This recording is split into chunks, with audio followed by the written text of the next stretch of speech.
point zavai chi bei le ule mani akhan counseling chungchang ti kan soya e mani counseling chungchang kan ti a ngai thak lo poi mo zia le chutaya I enge I mani du lo soi tum na le lo soi tu na te le enge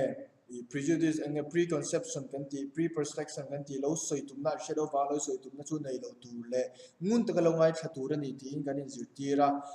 voinia ya chu appoint na chu toi te na soi le ka tu ani chu la appoint na ka soi le tu chu voi tu na appoint na chuan ngun ta ka lo ngai thak a tok mei lo va ti kha ka ran soi le du ni chuan chu mai ba ka ngun ta ka lo ngai thak a tok mei lo va tin kan counseling da na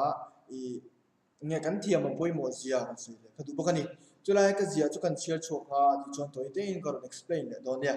ngun ta kai lo ngai thak kha a tok mei lo va tin pathian lama har satna an nei em lo chuan pathian a oma lom lo ting khal ngot su la an har satna takin zoi muang in kom ro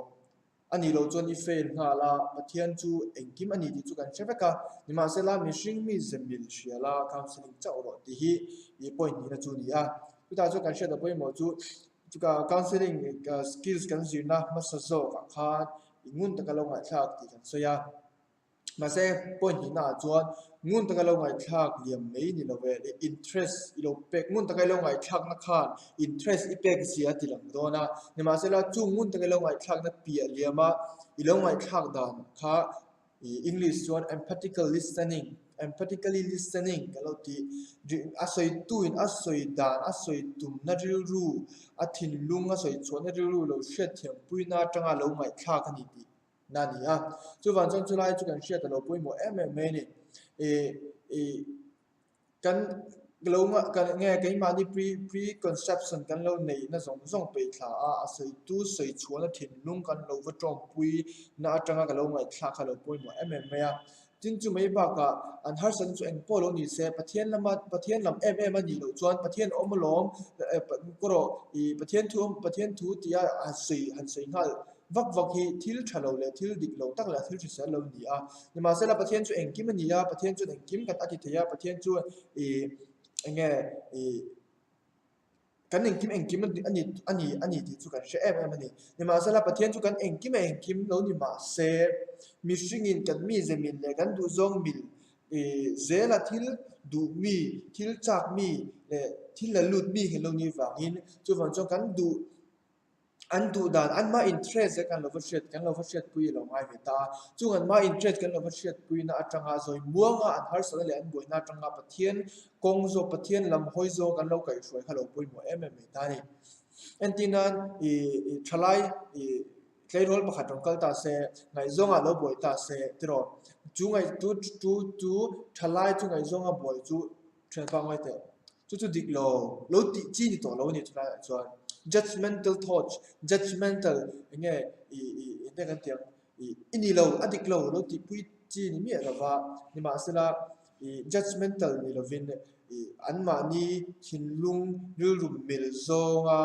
lo control lo counseling kha thil poi mo takania chung chuan interest mi lo alo pe nga chung chuan pathian thulam pang po nge